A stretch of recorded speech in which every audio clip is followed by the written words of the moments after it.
Hello everyone. स्वागत है आप लोगों का फिर से एसकेज नर्सिंग एकेडमी की ऑनलाइन क्लासेज में।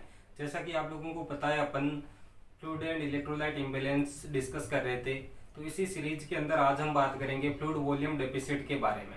तो चलिए स्टार्ट करते हैं। सबसे पहले बात की जाए तो फ्लूइड वॉल्यूम डेफिसिट वर्ड का मतलब होता है, फ्लूइड का मतलब अपनी बॉडी के अंदर फ्लूइड और उसकी वॉल्यूम में डेफिशिएंसी आ जाना। फ्लूइड वॉल्यूम के अंदर क्या आना? डेफिशिएंसी या कमी आ जाना क्या कहलाता है? Fluid volume deficit. तो सिंपल सी बात है कि फ्लूइड वॉल्यूम के अंदर कमी आना या डेफिशिएंसी आना कहलाता है फ्लूइड वॉल्यूम डेफिसिट। अब ये कमी क्यों आती है, तो उसी के आधार पर अपन डेफिनेशन देते हैं। दो कारण होते हैं कि या तो इनटेक कम हो जाए, क्या हो जाए? इनटेक कम हो जाए, कि जितनी रिक्वायरमेंट है उतना अपन इनटेक नहीं कर पा रहे हैं फ्लूइड को, तो फ्लूइड वॉल्यूम डेफिसिट हो सकता है। या फ्लूइड का लॉस हो जाए, लॉस ऑफ फ्लूइड। तो दो कारण होते हैं, या तो इनटेक कम हो जाए या दूसरा फ्लूइड का लॉस हो जाए, तो फ्लूइड वॉल्यूम डेफिशिएंसी हो सकती है। तो इस तरह से मैं डेफिनेशन देता हूं इसकी। इस तरह से अपन डेफिनेशन दे सकते हैं कि loss of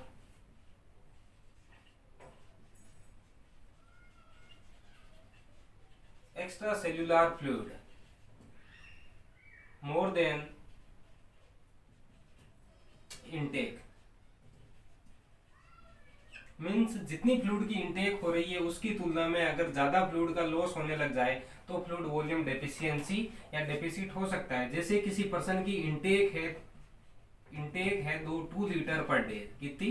2 litre per day fluid intake कर रहा है और 4 लीटर लॉस हो गया। कितना हो गया? 4 लीटर। इनटेक 2 लीटर थी लेकिन लॉस हो गया 4 लीटर। तो इसके अंदर क्या होगा? 2 लीटर की डेफिशिएंसी हो जाएगी। तो first one, loss of extra cellular fluid intake, sorry loss of extra cellular fluid more than intake. जितनी इनटेक है उसकी तुलना में क्या हो जाए? एक्स्ट्रा सेल्यूलर फ्लूइड लॉस हो जाए। दूसरा कारण हो सकता है decrease fluid intake. Decrease fluid intake, fluid intake कम हो जाए, जो क्या होगी? Insufficient for body requirement,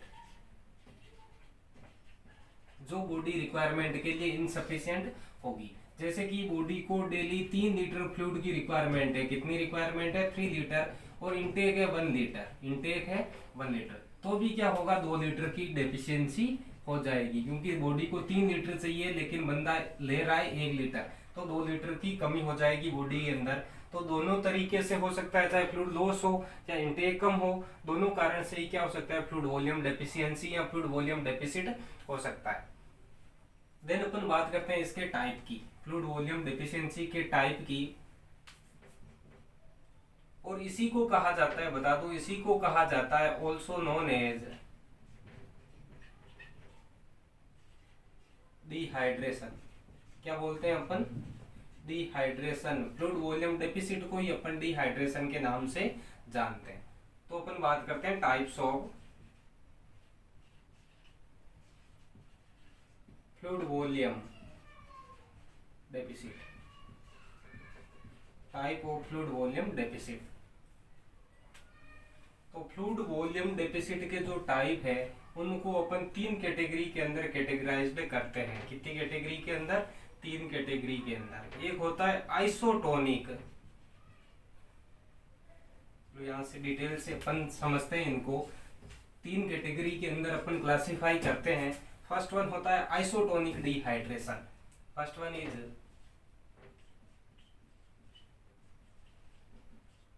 isotonic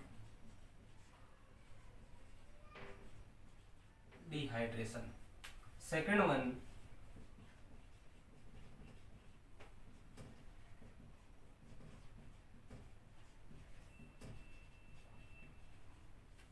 hypertonic dehydration. And third one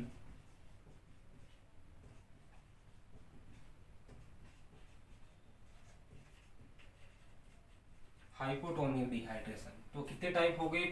fluid volume deficit के 3 टाइप हो गए, आइसोटोनिक, हाइपरटोनिक एंड हाइपोटोनिक। सबसे पहले बात करते हैं आइसोटोनिक। तो नाम से ही पता चल रहा है, जैसे अपन ने पढ़े थे आइसोटोनिक फ्लूइड। आइसोटोनिक मीन्स जो कंसंट्रेशन होती है, जो टोन होती है फ्लूइड की उसके अंदर कोई चेंज नहीं होता, उस सिचुएशन को अपन बोलते हैं आइसोटोनिक। तो आइसोटोनिक डिहाइड्रेशन मीन्स डिहाइड्रेशन होने के बावजूद भी बॉडी का जो एक्स्ट्रा सेल्यूलर फ्लूइड होगा उसकी कंसंट्रेशन में कोई चेंज नहीं आएगा, बॉडी की कंसंट्रेशन में कोई चेंज नहीं आएगा। और कंसंट्रेशन में चेंज तब नहीं आएगा जब फ्लूइड और इलेक्ट्रोलाइट का बराबर मात्रा में लॉस होगा। उस कंडीशन में जितनी कंसंट्रेशन डिहाइड्रेशन से पहले थी उतनी ही कंसंट्रेशन बाद में बनी रहेगी। तो इसके अंदर क्या होगा, loss of fluid and electrolyte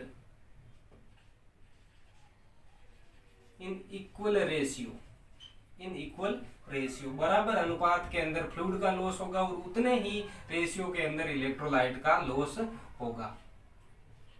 तो ऐसी कंडीशन में क्या होगा, सीरम इलेक्ट्रोलाइट लेवल नॉर्मल बना रहेगा। सीरम इलेक्ट्रोलाइट कैसा रहेगा, नॉर्मल रहेगा, क्योंकि जितना फ्लूइड लॉस हुआ उतना ही इलेक्ट्रोलाइट का लॉस हो गया। तो फ्लूइड इलेक्ट्रोलाइट का लेवल अपन देखेंगे तो वो हमेशा नॉर्मल बना हुआ रहेगा। और ये जो होता है मोस्ट कॉमन टाइप होता है, क्या होता है,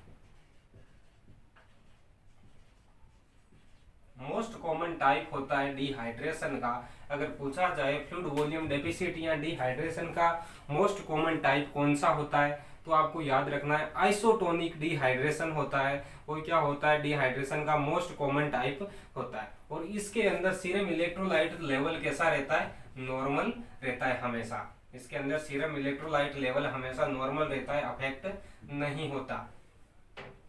देन जो आइसोटोनिक डिहाइड्रेशन है इसके अंदर क्या होता है, सीरम इलेक्ट्रोलाइट लेवल अफेक्ट नहीं होता, नॉर्मल बना रहता है, मोस्ट कॉमन टाइप का डिहाइड्रेशन होता है। और इसी को अपन हाइपोवोलेमिया के नाम से जानते हैं। हाइपोवोलेमिया के नाम से जो आइसोटोनिक डिहाइड्रेशन होता है उसी को अपन हाइपोवोलेमिया के नाम से जानते हैं। और ये होता है कब, decreased fluid intake. Fluid intake decrease होने पर जो डिहाइड्रेशन होता है वो होता है आइसोटोनिक टाइप का डिहाइड्रेशन देखने को मिलता है। तो ये सिंपल टाइप था। सेकंड वन अपन बात करते हैं hypertonic dehydration. Hypertonic means dehydration होने के बाद फ्लूइड कैसा हो जाएगा, हाइपरटोनिक कंसंट्रेशन बढ़ जाएगी। तो ये उस कंडीशन में देखने को मिलेगा।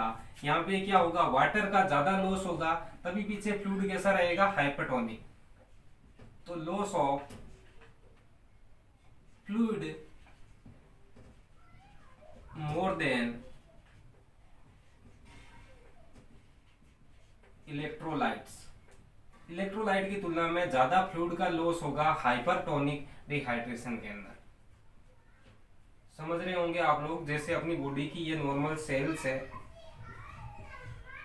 ये क्या है, सेल्स है, ये ब्लड वेसल्स, और इसके अंदर जो फ्लूइड था उस फ्लूइड का क्या हो गया, लॉस हो गया। सिर्फ फ्लूइड का लॉस हुआ, इलेक्ट्रोलाइट का लॉस नहीं हुआ। अब इसके अंदर इलेक्ट्रोलाइट ज्यादा हो गए फ्लूइड की तुलना में, तो इस फ्लूइड की क्या होगी, टोन बढ़ गई। कैसा फ्लूइड हो गया, ये हाइपरटोनिक। हाइपरटोनिक तो हमेशा सिर्फ अगर फ्लूइड का लॉस होता है, इलेक्ट्रोलाइट की तुलना में ज्यादा फ्लूइड का लॉस होता है, तो ऐसा डिहाइड्रेशन कहलाता है हाइपरटोनिक डिहाइड्रेशन। अब इसकी अगर अपन सीरम लेवल देखेंगे तो फ्लूइड कम मिलेगा, इलेक्ट्रोलाइट इसके अंदर क्या मिलेंगे, ज्यादा मिलेंगे। तो सीरम इलेक्ट्रोलाइट लेवल कैसा होगा, अगर अपन सीरम इलेक्ट्रोलाइट चेक करवाएंगे तो सीरम इलेक्ट्रोलाइट इंक्रीज्ड मिलेंगे, बढ़े हुए मिलेंगे। ठीक है, ये चीज क्लियर हो गई होगी। Serum electrolyte level hypertonic dehydration के अंदर बढ़ा हुआ मिलेगा। अब देखो तीसरी चीज यहाँ पे कि इस फ्लूइड की टोन ज्यादा हो गई, हाइपरटोनिक है इंट्रासेल्युलर फ्लूइड की तुलना में। तो फ्लूइड की मूवमेंट ओस्मोसिस हमेशा होता है low concentration to high concentration.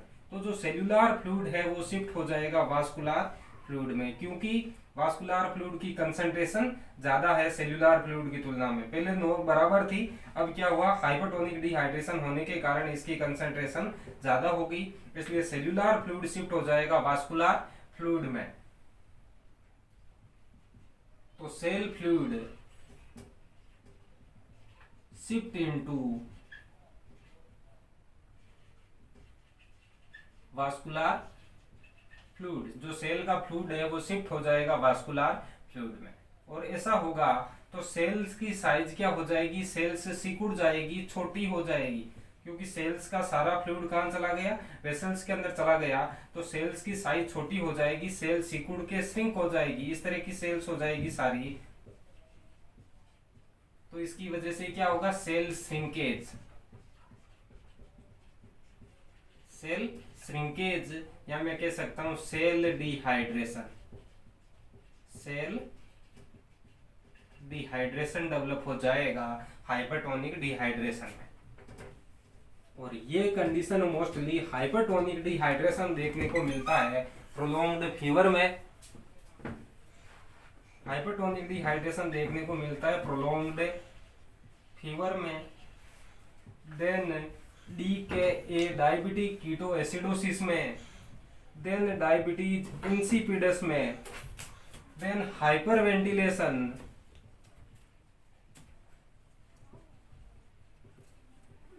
Then prolonged fever, diabetic keto acidosis, diabetes insipidus, hyperventilation and diarrhoea. अगर किसी पर्सन को डायरिया है तो उस कंडीशन में भी फ्लूइड का ज्यादा लॉस होगा इलेक्ट्रोलाइट की तुलना में, और हाइपरटोनिक डिहाइड्रेशन देखने को मिलेगा। तो इस तरह से ये अपने hypertonic dehydration. Then next third one अपने हाइपोटोनिक डिहाइड्रेशन। हाइपरटोनिक का जस्ट ऑपोजिट होता है हाइपोटोनिक, मीन्स यहाँ पे अब क्या होगा, फ्लूइड की तुलना में इलेक्ट्रोलाइट का ज्यादा लॉस होगा, loss of electrolyte more than fluid, fluid की तुलना में इलेक्ट्रोलाइट का ज्यादा लॉस होगा। अब क्या हुआ, सिर्फ सारे इलेक्ट्रोलाइट चले गए। अभी अपन ने जो स्ट्रक्चर देखा उस तरह ये अपनी बॉडी की सेल्स, ये ब्लड वेसल्स, अब ब्लड वेसल्स में से चले गए सारे इलेक्ट्रोलाइट, ब्लड वेसल्स में क्या चले गए, इलेक्ट्रोलाइट का लॉस हो गया, और इसके अंदर बचा सिर्फ फ्लूइड। क्या बचा, फ्लूइड बच गया।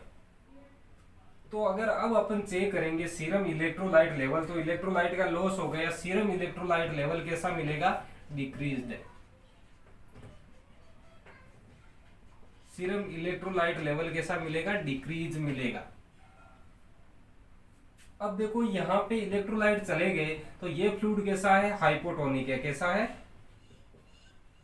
हाइपोटोनिक। इस सेल के फ्लूइड की तुलना में ये फ्लूइड है हाइपोटोनिक, और ऑस्मोसिस होता है low concentration to high concentration. इसकी कंसंट्रेशन अब कम है तो ये वास्कुलर फ्लूइड शिफ्ट हो जाएगा सेल्यूलर फ्लूइड के अंदर। तो क्या होगा, फ्लूइड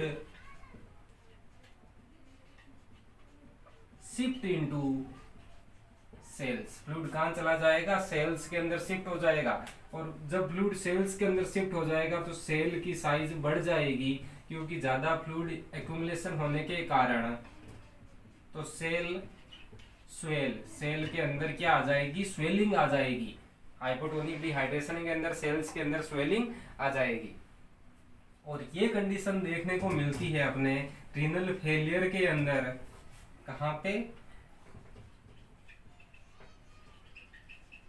रीनल फेलियर की कंडीशन में।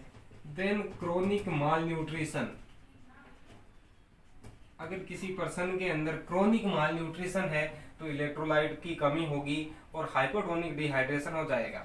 यहाँ अपन किसी पेशेंट के क्या कर देते हैं, ज्यादा हाइपोटोनिक सॉल्यूशन चढ़ा देते हैं, क्योंकि हाइपोटोनिक सॉल्यूशन क्या होता है, ऐसा फ्लूइड जिसकी टोन कम होगी और हाइपोटोनिक भी सेल्स के अंदर शिफ्ट हो जाएगा। तो एक्सेसिव आईवी इन्फ्यूजन ऑफ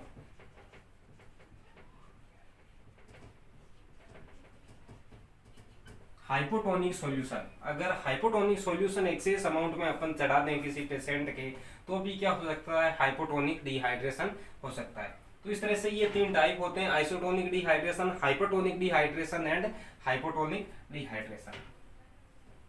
अब अपन बात करते हैं क्लिनिकल फीचर्स की, कि अगर किसी पर्सन को डिहाइड्रेशन हो जाए या फ्लूइड वॉल्यूम डेफिशिएंसी हो जाए तो क्या साइन एंड सिम्टम देखने को मिलेंगे। तो यूजुअली मैंने बताया था एक्स्ट्रा सेल्यूलर फ्लूइड का लॉस होता है। यहाँ पे क्या होता है, एक्स्ट्रा सेल्यूलर फ्लूइड का लॉस होता है। और जब एक्स्ट्रा सेल्यूलर फ्लूइड का लॉस होगा तो सर्कुलेटरी सिस्टम के अंदर सबसे पहले सिम्टम्स देखने को मिलेंगे।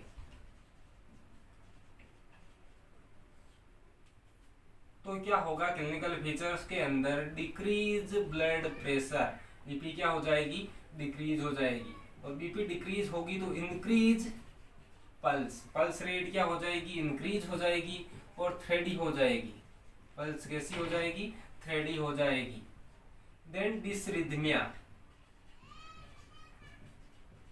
डिसरिथमिया देखने को मिलेगा। Then increase rate and depth of respiration, respiration की रेट बढ़ जाएगी, रेस्पायरेशन की डेप्थ इंक्रीज हो जाएगी। देन डिसअपनिया, डिसअपनिया डेवलप होगा। Decrease CNS activity, central nervous system की भी सर्कुलेशन डिक्रीज होने के कारण एक्टिविटी डिक्रीज हो जाएगी।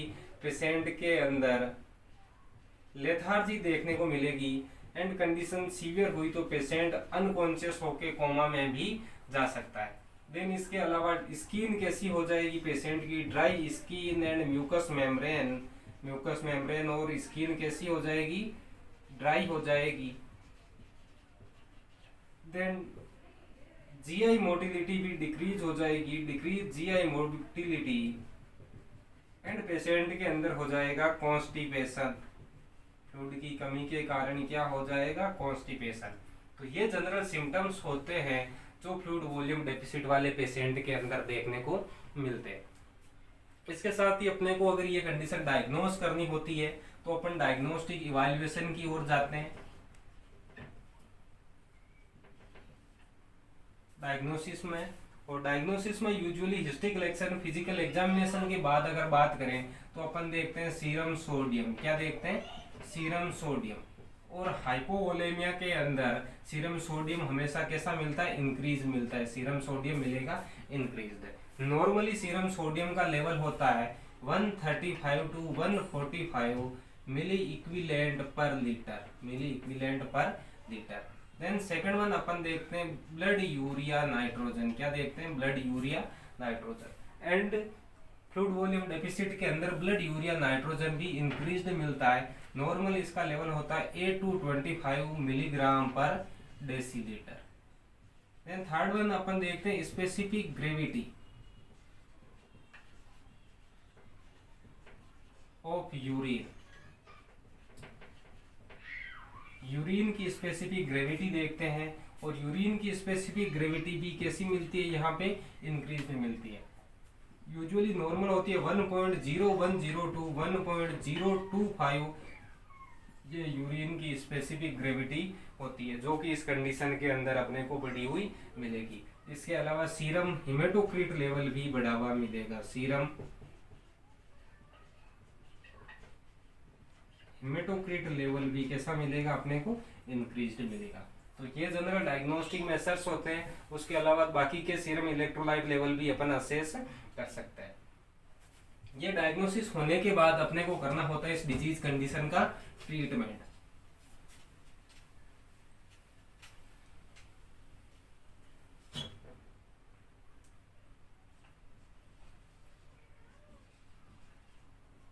ट्रीटमेंट, तो ट्रीटमेंट किया जाता है according to severity of dehydration. कैसे करते हैं, according to severity of dehydration.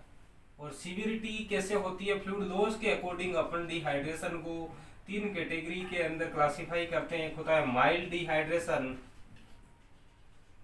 एक होता है मॉडरेट डिहाइड्रेशन और एक होता है severe dehydration. Mild dehydration, moderate dehydration and severe dehydration.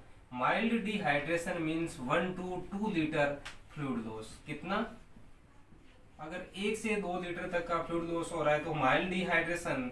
Then 3 to 5 litre अगर लॉस हो रहा है तो moderate dehydration and 6 to 10 litre का लॉस हो रहा है तो severe dehydration, mild, moderate and severe. अब माइल्ड डिहाइड्रेशन का ट्रीटमेंट अपन करते हैं ओरल रिहाइड्रेशन के थ्रू। माइल्ड डिहाइड्रेशन का ट्रीटमेंट किया जाता है ओरल रिहाइड्रेशन के through, and moderate and severe dehydration का ट्रीटमेंट करते हैं अपन IV fluid replacement, IV fluid replacement. और आईवी फ्लूइड रिप्लेसमेंट अपन कैसे करेंगे, तो याद रखना अपन ने 3 टाइप पढ़े, isotonic dehydration, hypotonic and hypertonic. सबसे पहले आइसोटोनिक डिहाइड्रेशन की मैं बात करूं तो आइसोटोनिक डिहाइड्रेशन में क्या हुआ था, फ्लूइड एंड इलेक्ट्रोलाइट का इक्वल अमाउंट में लॉस हुआ था। तो यहाँ पे अपन देंगे आइसोटोनिक सॉल्यूशन। क्या देंगे, आइसोटोनिक सॉल्यूशन, जैसे कि RL और नॉर्मल सलाइन 0.9%, ये क्या होता है, आइसोटोनिक सॉल्यूशन होता है। दूसरा अपन ने पढ़ा था hypertonic dehydration, hypertonic dehydration. Hypertonic dehydration में क्या हुआ था, इलेक्ट्रोलाइट का कम लॉस हुआ, फ्लूइड का ज्यादा लॉस हुआ। तभी तो क्या हुआ, कंसंट्रेशन बढ़ गई, फ्लूइड का ज्यादा लॉस हुआ, इलेक्ट्रोलाइट का कम लॉस हुआ। तो यहाँ पे अपन क्या देंगे, कम इलेक्ट्रोलाइट देंगे, ज्यादा फ्लूइड देंगे। तो इसके ऑपोजिट होता है हाइपरटोनिक डिहाइड्रेशन में अपन यूज करते हैं हाइपोटोनिक सॉल्यूशन। हाइपोटोनिक सॉल्यूशन देंगे पेशेंट को, जैसे कि डेक्सट्रोज 5% या डेक्सट्रोज 5% विथ 0.225% नॉर्मल सेलाइन। तो ये दोनों हाइपोटोनिक सॉल्यूशन होते हैं, इनको यूज करेंगे। देन थर्ड वन होता है अपने हाइपोटोनिक डिहाइड्रेशन। कौन सा, हाइपोटोनिक डिहाइड्रेशन। तो इसमें अपन यूज करेंगे हाइपरटोनिक सॉल्यूशन, हाइपरटोनिक सॉल्यूशन।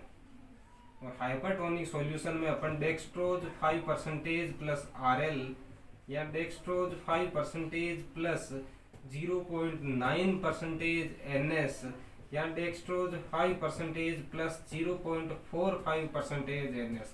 तो इन तीनों में से अपन जो अपने को जैसा देना होगा उस हिसाब से अपन फ्लूइड रिप्लेसमेंट करेंगे। तो ये जनरली ट्रीटमेंट रहता है अपने फ्लूइड वॉल्यूम डेफिसिट के लिए।